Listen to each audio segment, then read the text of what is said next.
In this lesson, we're going to learn how to navigate to an airfield and land on it. What we'll learn in this lesson is how to navigate to a waypoint near good. You will now see that waypoint 1 is selected with a range of 8.6. You can see that waypoint 2 is 15.5 kilometers from us. As we learned in the prior lesson, we can see the direct heading to the waypoint is indicated by the yellow arrow on the HSI, and the twin white arrows indicate our path to fly the course line. Directly above the HSI is the Attitude Director Indicator, or ADI. This is a sphere with one hemisphere white and one hemisphere black. In the center of the ADI is a white aircraft symbol. This aircraft symbol stays stationed. In the center of the ADI are two yellow lines to help assist you reach the waypoint via the course line. The course line is a direct line between two waypoints. The vertical, you'll first need to intercept the course line between waypoints 1 and 2. Note that the ADI steering bars and the HUD navigation circle provide us the same information. Fly the aircraft to center the ADI steering bars by adjusting the pitch and roll to keep the bars centered on the ADI. Or you can fly to keep the navigation circle on the HUD in the very center of the pitch and bank indicator. The choice is yours. Also remember that the assigned airspeed and altitude for the waypoint are indicated as smaller digits above your current airspeed and altitude. Fly to waypoint 2.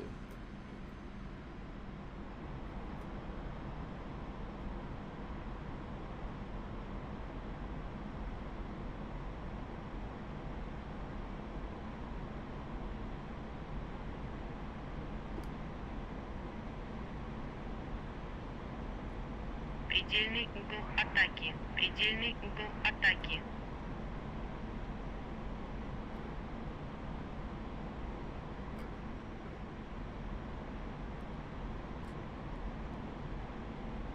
Предельный угол атаки. Предельный угол атаки.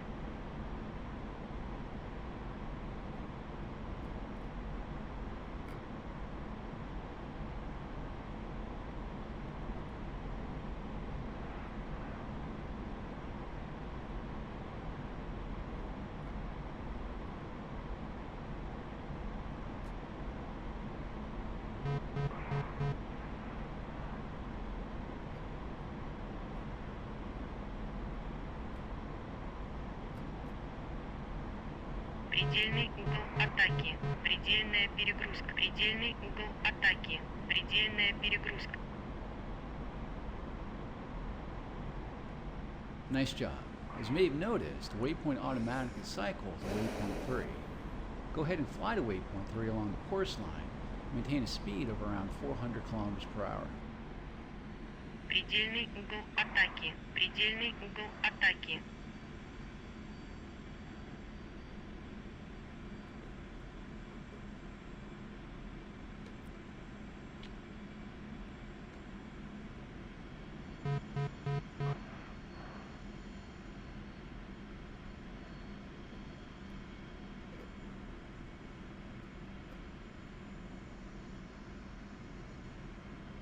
Предельный угол атаки. Предельная перегрузка. Предельный угол атаки. Предельная перегрузка.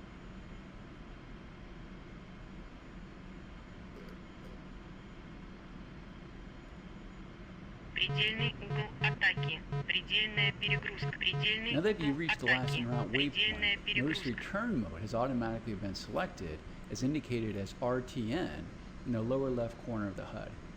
Your navigation steering will now provide you steering to intercept the instrumented landing system beams at the proper heading and altitude. The airfield return number, in this case MOSDOC, is displayed in the lower right corner of the HUD as number 17. Fly the assigned return navigation.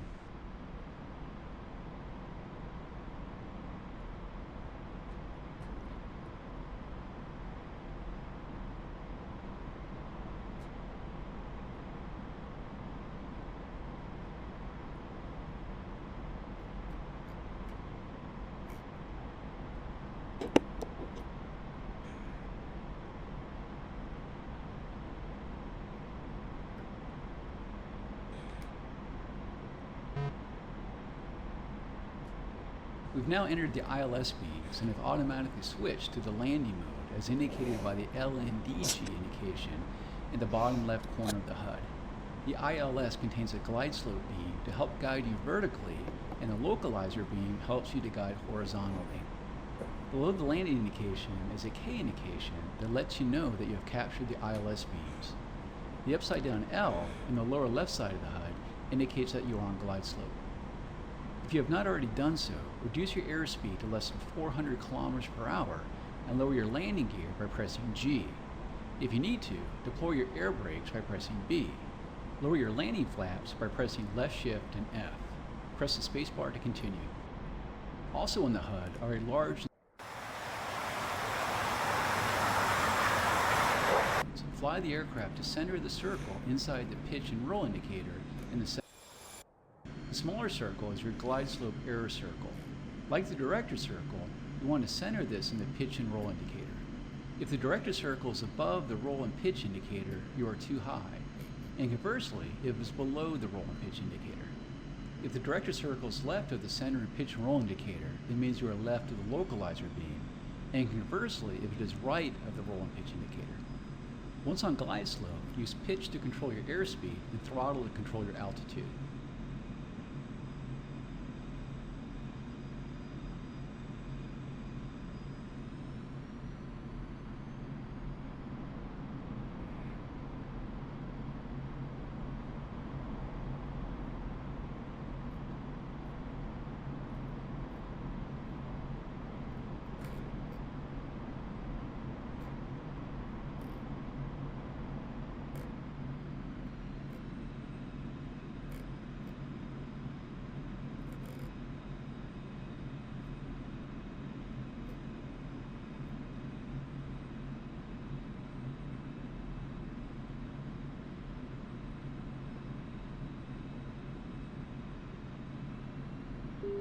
You've just passed the outer marker beacon, and your airspeed should be between 290 and 310 kilometers per hour and on glide slope. Выпусти шасси.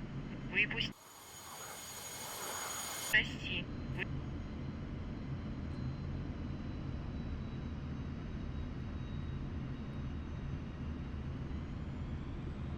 You have now passed the inner marker beacon, and your airspeed should be between 250 and 270 kilometers per hour.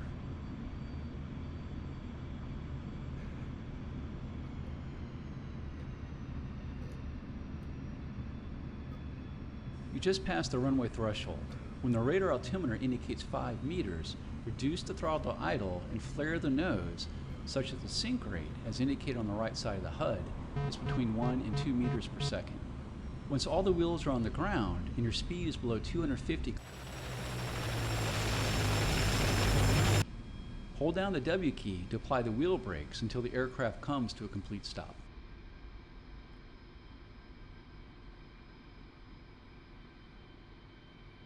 Looks like you got her down in one piece. You can end the lesson now by pressing the escape key.